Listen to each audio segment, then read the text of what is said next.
Hey, what's up, Internet? You're with Got That Funk. Welcome to Monday's edition of The Breakfast Club. Thanks for joining me.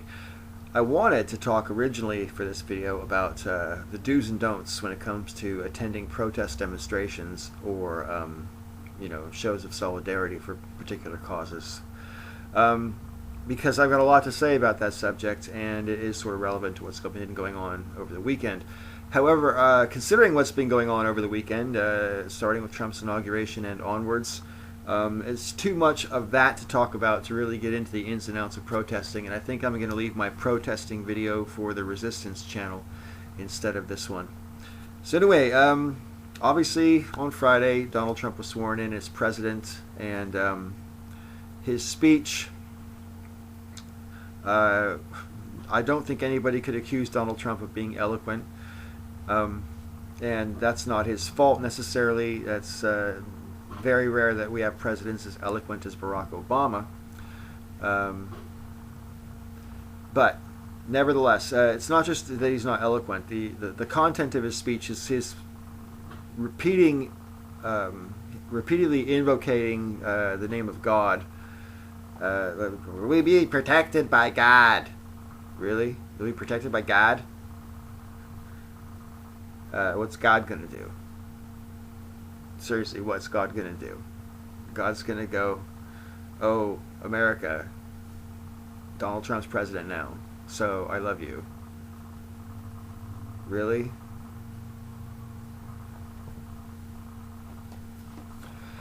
It's insulting, that kind of thing, when it's put in a presidential speech. You want to invoke God once or twice, whatever, but to try to pretend that because you're president, the country is going to be protected by God, that's over-the-top demagoguery and really in bad taste, in my opinion. So there's that. Also, the press conference the next day, which was following the Women's March in Washington and around the world, press secretary gave a statement and took no questions, which is kind of unorthodox. And again, it's clear that they're trying to set an agenda and tame the media as they see it, which is all for show, folks. It's not real. They don't intend to tame the media. In fact, that's a battle that the government can't win, because if the media decides to take the gloves off, the government's going to find themselves on the back foot more often than they realize. Whether the media will actually do that, of course, is an open question, and since it's run by the same sort of corporate interests that run the government, I think it's open to question as to whether anything effective will happen as a result of media pressure on the government.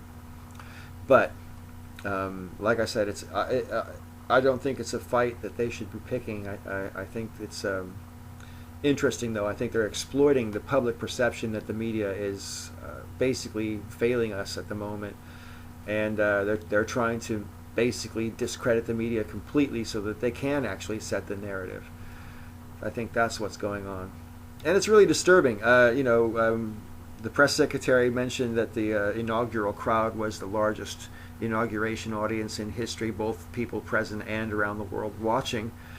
And I can't really comment on around the world watching. I know I wasn't watching it at the time. I did watch the inauguration speech on YouTube, but I just can't get over how these people think they can tell lies that can be disproved by photographs and video, and then Kellyanne Conway on Sunday says these aren't lies, they're alternative facts. And that term, alternative facts, should send red lights spinning and sirens blaring in everyone's fucking mind, because that is more or less straight out of 1984 by George Orwell. I mean, it's not exactly the same, but it might as well be. Alternative facts? If this is how it starts, I don't like where it's going. If they think that they can basically create a false narrative by actually making shit up and saying, no, these are our alternative facts, we're all in fucking trouble if that's the case.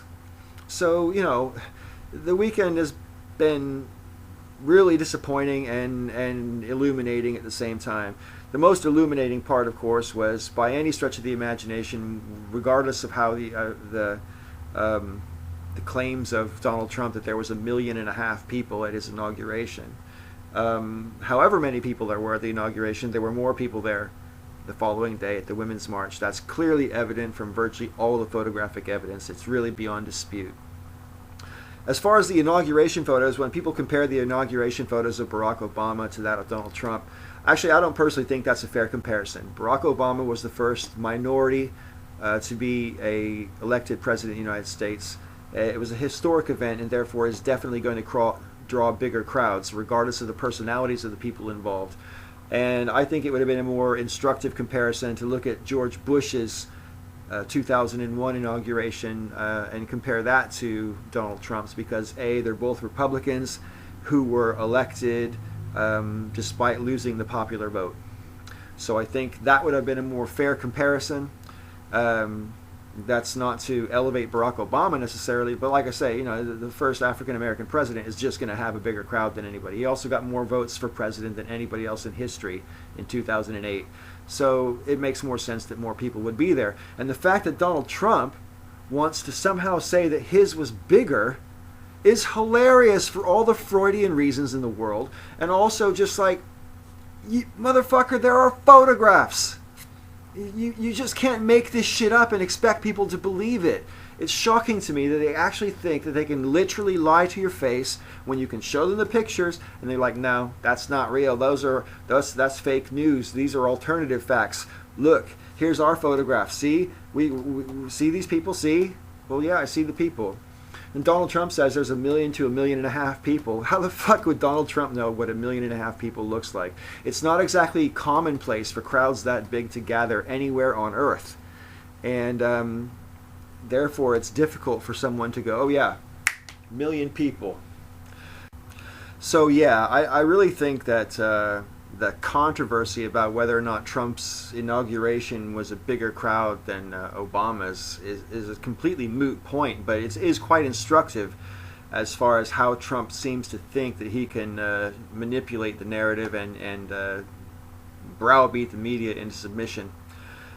And I hope that that's not the case. I hope the media actually stands up and does its job. Hope is all I have. I don't really have a lot of optimism about it. Just hope at the moment. But we shall see what we see. Anyway, Sister Danger will be here for tomorrow's video on The Breakfast Club. I want to thank you for watching this video, and I look forward to any comments that you have down below, positive or negative. Likewise, if you like this video, please hit the like button. And if you don't like this video, please hit the don't like button. May all your ups and downs be ups. Thanks.